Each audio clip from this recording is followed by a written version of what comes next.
This podcast is proud to be part of the TalkSport Fan Network. TalkSport.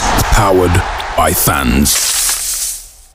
The TalkSport Fan Network is proudly supported by McDelivery, bringing you the food you love. McDelivery brings a top-tier lineup of food right to your door. No matter the result, you'll always be winning with McDelivery. Order now on the McDonald's app and you'll get rewards points delivered too. So that ordering today means some tasty rewards for tomorrow. Only via app at participating restaurants. 18 plus. Rewards registration required. Points only on menu items. Delivery fee and terms apply. See mcdonalds.com.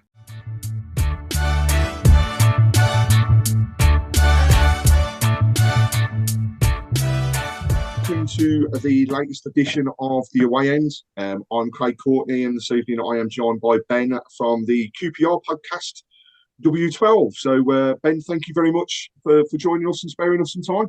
No worries, thanks for having me on. Could talk football and QPR all day, so yeah. Always good, that's what fans do.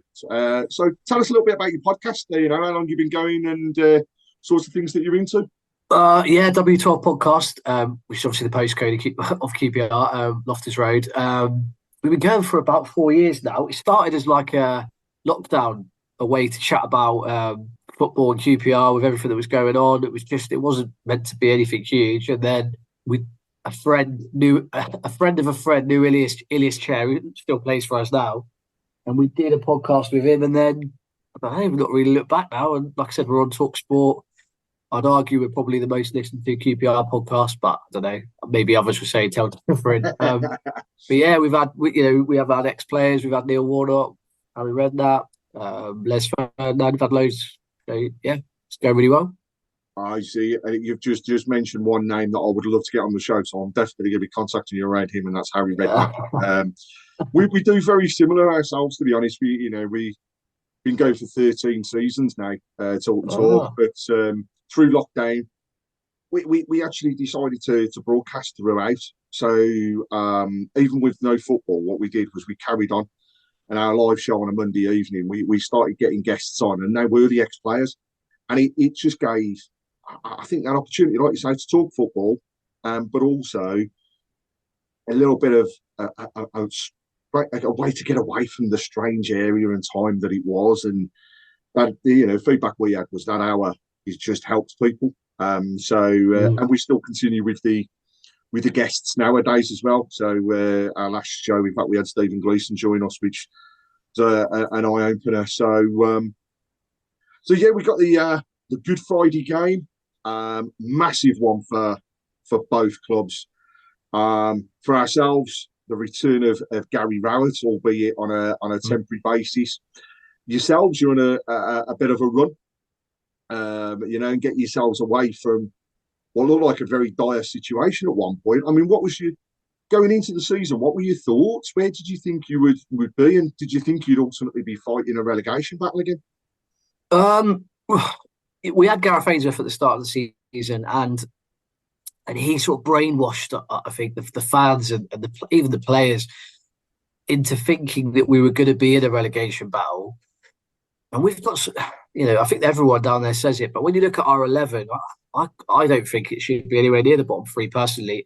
Anywhere near any relegation, certainly not where Ainsworth had us, which was second from bottom for the first 3 months of the season, where we were so poor. I mean, I don't even know how we managed to win a game. We won a couple, I think, but I don't know how. I did think that it could be a tight season. We were in a third year FFP cycle, so a real tight year this year. So we knew that finances were going to be tight. We lost some big players in the summer with some big loans. We didn't loan anyone in the summer, so we had 0 loans, which is crazy, really. We relied too much on the youth. We had injuries, and it was all just a bit of a mess, really. And Gareth Ainsworth had to go. It took too long. He was a bit of a legend, and I think the board liked him and kept him on for too long. Mm-hmm. But since Martin's come in, we've been a different team. He's clawing back sort of 8-9 points that we were adrift when he came in.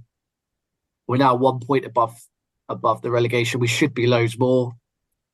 So it's going to be really interesting. We're in it now. So, I think these next 8 games, I wouldn't put any money on any team going down or staying up. I literally don't know. No, literally don't know.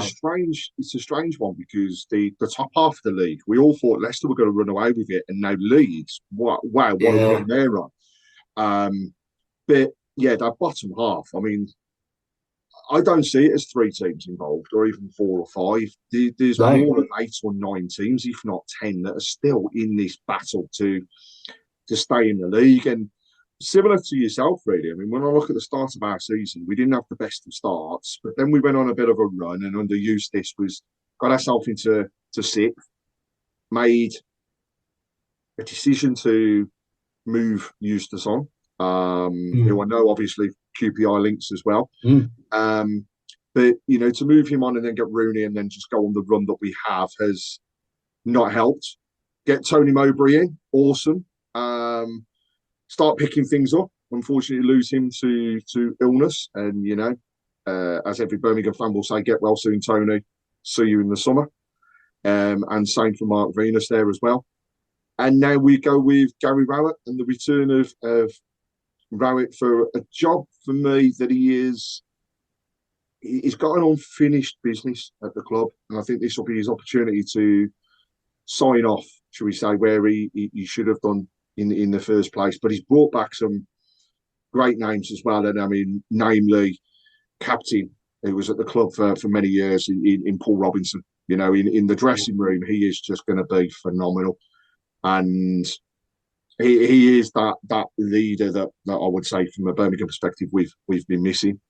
But we've been in and around each other, I think, in the league really for the past few months. And actually, I look back at our past 5 games, and it's really really close. I mean, Birmingham have had 2 losses against yourselves. We've also won 2. We drew 1. The draw actually was our last game at St Andrews in September with a 0-0. So we go in equal par, but also both teams fighting for their lives. It's going to be an interesting one. I understand that from a QPR perspective, am I right in thinking that it's expected to be quite a large crowd? It's an incentive? It's a sellout, yeah. I don't know what's happened really. We talk about it on our podcast, but Loftus Road has been full every game at home and away. Our support has been excellent. I don't know what's happened. Even when Gareth Ainsworth couldn't buy a goal, never mind a win at home, we were still selling out the stadium. And we've had about 4 or 5 sellouts in the last 6 or 7 games, Rotherham being at home, the other one, which they don't sell out. They're away end. So, mate, it's a full house. We haven't. What we're doing now is not giving teams the bottom tier. So we've got the bottom tier now. So it's annoying for away fans because it's not the greatest away end anyway. But just having the top, but it's good for us because it gives us. Why would we give teams an advantage? Really, if we can sell it out, I get the money. If the rest of the stadium's not selling out, to sell it to a big Birmingham end, but. We don't want to give teams the bigger, another advantage by having a packed 3,000-4,000 in there. So that's it, yeah. So yeah, totally get it. It's always loud and proud. I've been down to Loftus Road myself. I'll never forget it. Buying a seat, getting in the stadium, thinking, why have I got a metal rod right in front of me? It's like this is unreal. But no, it's always a good game. Always a good atmosphere. So looking forward to it. I mean, we also look back over we mentioned, the past 5 games, but over the history as well. We've had some players, and names that have crossed both teams that really, really stand out. So a little bit of a challenge for you. I want to know if you can name 4 players that's actually played for both Birmingham and for QPR, whether that be loans or permanent signings, obviously over the many seasons. And then I'll run through some of the names that I've found, and some of them are probably fair to say before your time, but there's some good ones in there. So you've obviously got Trevor Francis, the big one. That's the first one that comes to mind. First on my list, incidentally. Yeah. There's enough to just this season, right? You've got Tyler Roberts, you've got Ethan Laird, Dizel, you've got Sanderson in there. Yep. I want to give you some older ones that come to mind. Paul Furlong. Paul Furlong, yeah, second on my list. Yeah, Paul Furlong. Seaman, did he play for Birmingham? I've got a feeling he played. Did. David Seaman, yeah. You've actually named the first three on my list so far, so you're doing well. Oh really? God, this is where it stops now. I think. Who else is there? There's obviously loads, isn't there? Who else? I mean, you've had defenders, goalkeeper, strikers, if these help in terms of names, and midfielders. I mean, some of them as well. There's some proper older players on there. Barry Bridges, for example, is one that is back in the day. Mike Kelly as well, going back a few years. But Nigel Quasi. Oh, Nigel Quasi, yeah. Both clubs. Peter Ramage. Yeah. Across both. Then you've got people like Marcus Bent, DJ Campbell.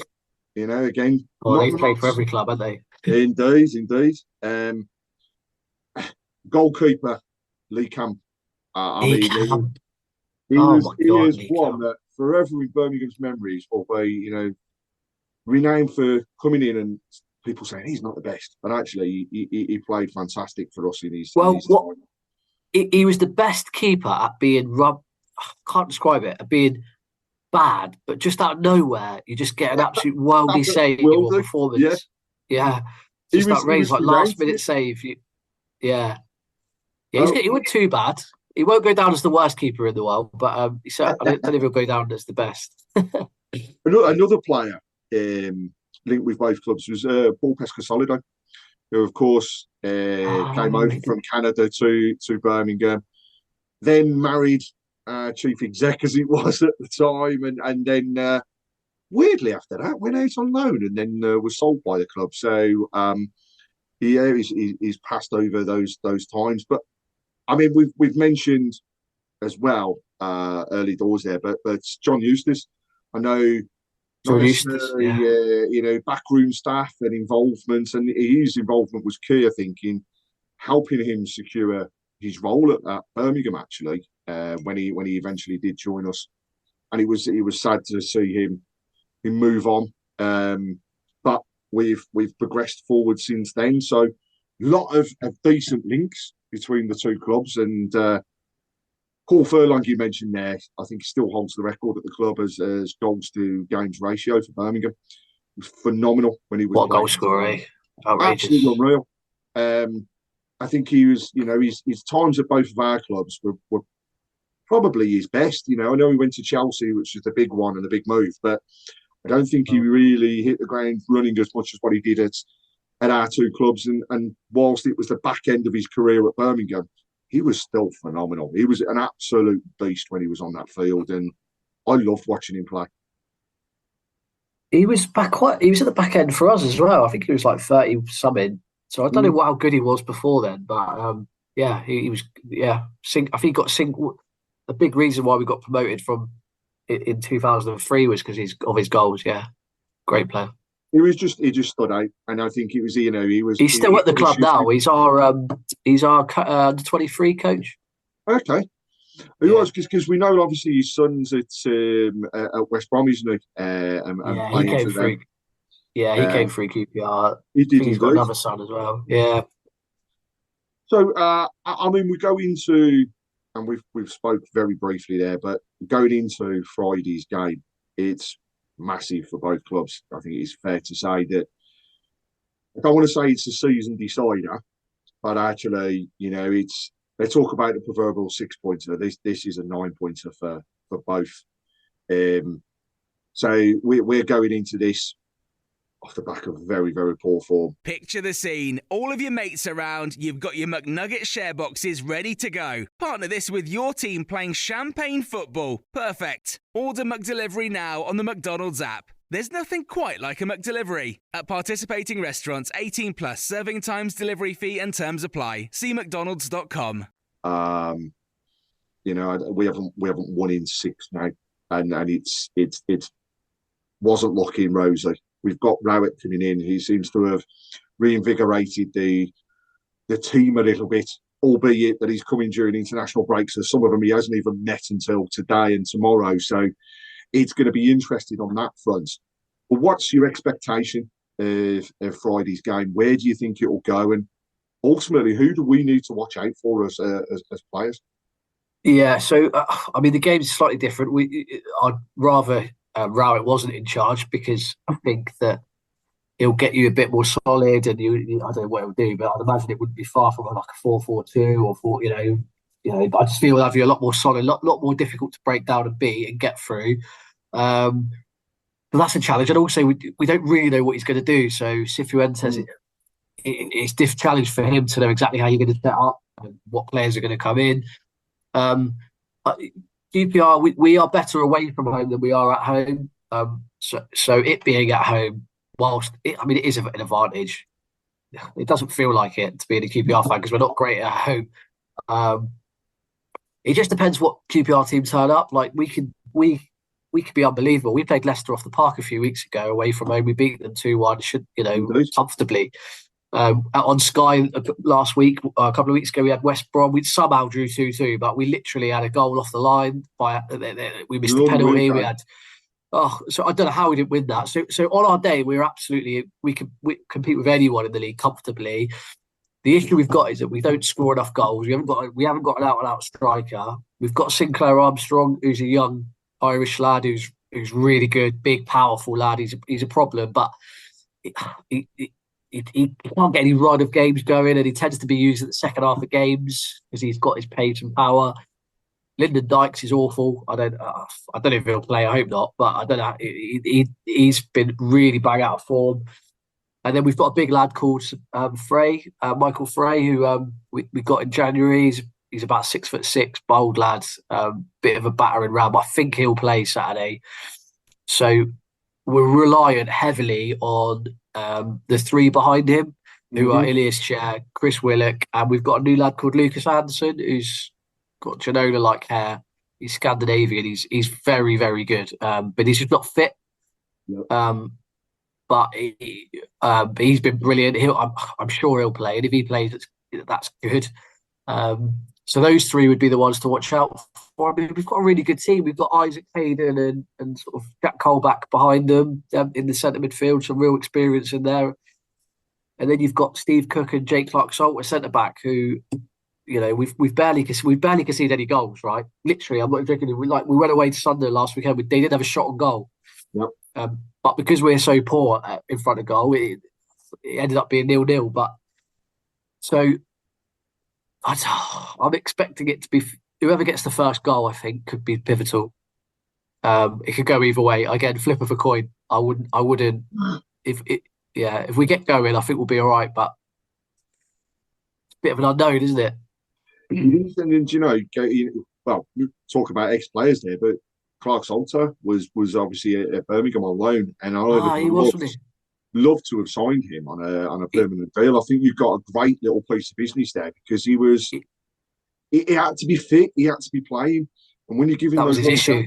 Yeah, you get it, and he was getting that at Birmingham, and then you managed to get him, and I think it was like I say, a great piece of business. But it's interesting what you say there about firstly, you're not being as good at home as what you are away. We're the opposite. So we are absolutely terrible away from home. Oh God, our away form is horrendous.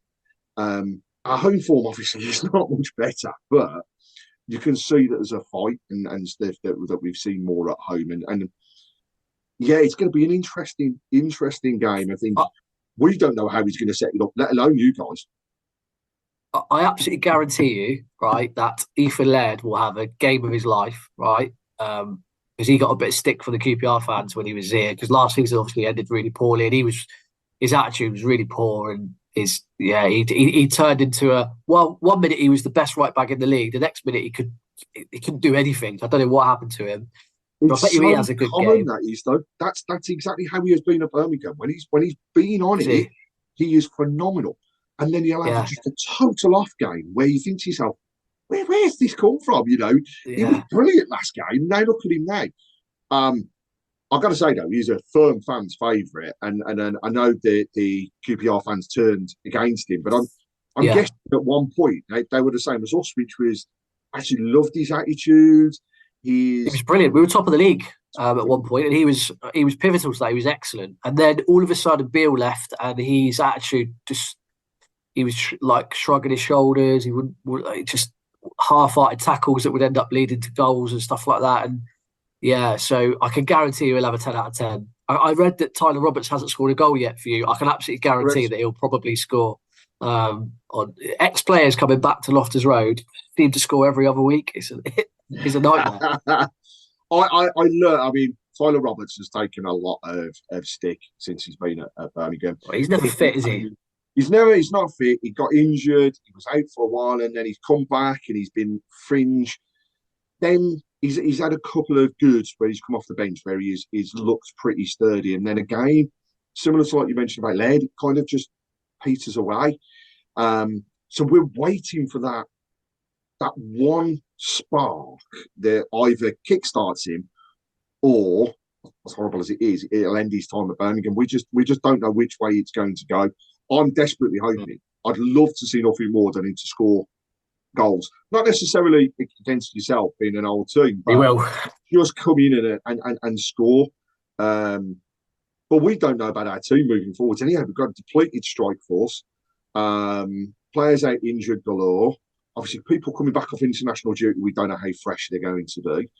But also, with Juki in the last game, he's a complete workhorse and he doesn't stay down. Well, thank God he's out. Yeah, it's quite thankful he's out. Because you put anything in the air to him, and you can almost guarantee he's going to put it away. So it's going to be a miss. But looking at it, like I say, I don't know how Rowett's going to set it out. I think we will be hard to break down. That is the one thing that him and Robbo will bring to the team. Is both being ex-defenders themselves, they're going to make it hard to get past. But actually, it's about us scoring. We need to be in a position where we're gonna get a goal, because we need 3 points coming from somewhere, and obviously you can't get 3 points without scoring a goal. So we've got to look at taking that forwards and being stronger and harder to beat, but also having that knack of scoring the odd few goals that are just going to come off somebody's backside or a fluke off the post that then hits a goalkeeper and goes in. We've got to form those opportunities. So give me your prediction then. You've said it's going to be tough. What's your head say? What's your heart say?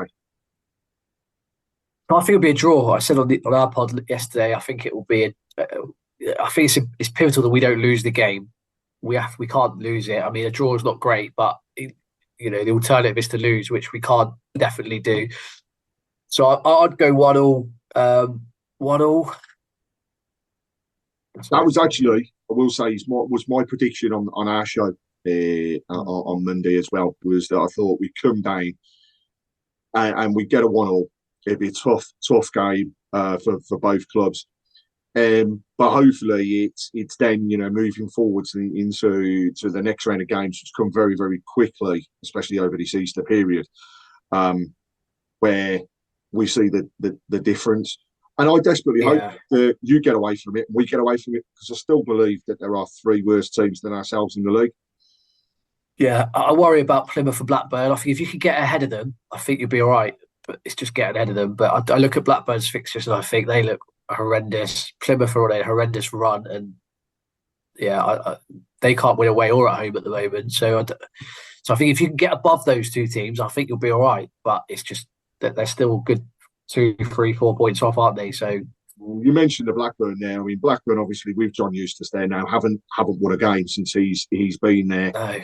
Their running is horrendous. They're playing the teams that are fighting for not just an automatic position, but they playoffs as well. So I don't think they've got any teams in and around them. It's tough. Really horrible running. So and that's one thing that I kind of take away from it is I think we've got teams around us. They haven't, so we hopefully can scrap away and get some results, albeit that our games against the teams around us are all away from home. So that's the only thing and the only downside for me. Yeah, yourselves, we've got Rotherham still to play away from home. So it's Huddersfield away from home. It's all tough. And if we can't scrape away, it's going to be a horrible end of season. But I'm just hoping we can have enough. And like I say, both teams get it over the line. We've got Sheffield Wednesday at home next week. We've got Plymouth away and Swansea away. The next 4 games are going to be real. We're probably going to know a lot more after that. But let's hope. Let's see how we go. Exactly, and let's just hope we can get to the end of it. We can all turn around and say, do you know what? Looking forward to them games next season. And you know, that's the way to kind of look forwards. We're not looking towards the teams that are going to be down in Div 1. We want to be Championship, and we want both teams ultimately to strive to go forwards. I want to look to build towards the future. I want to see what our new owners are going to bring with the promises they seem to be taking forwards, and be an interesting one if we can both survive.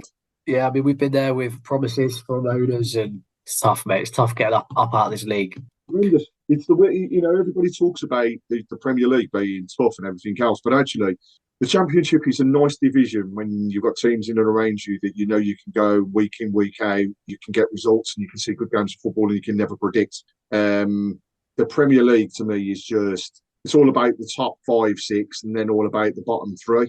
There's nothing else in between. It's hard to predict, and then unfortunately the teams that get relegated have got such financial push with the payments they get for parachute. It's ridiculous, and that's why the teams that are in and a half the top of our league at the moment are those that have been relegated. That's why they're fighting where they are. It's unfair on teams like ourselves. You look at Hull. Really, they're rolling the dice. They'll have a season of spending and bringing in the big players, but they won't be able to do it for long. That's it, isn't it?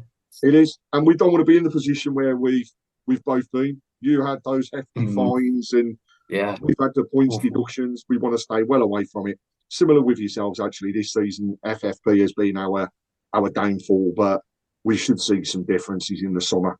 And I think big earners dropping off the wage books and players moving on because they're out of contract should free up some space for us to do stuff. So, but look, as always, thank you very much for sparing us the time and running through the preview of the upcoming game. I hope at the end of the day that we're both coming away with smiles on our faces rather than being disgruntled. So I think a draw is going to be fair. My head says a draw. My heart says I'd love to come away with 3 points and really start it running with Rowett, but we'll see. You never predict with Birmingham. Thank you again for all of your time. Really much appreciated. No worries. As I'll always sign off with everybody else, it's as Birmingham say, keep right on, and thank you very much. Cheers, mate. Cheers. Bye.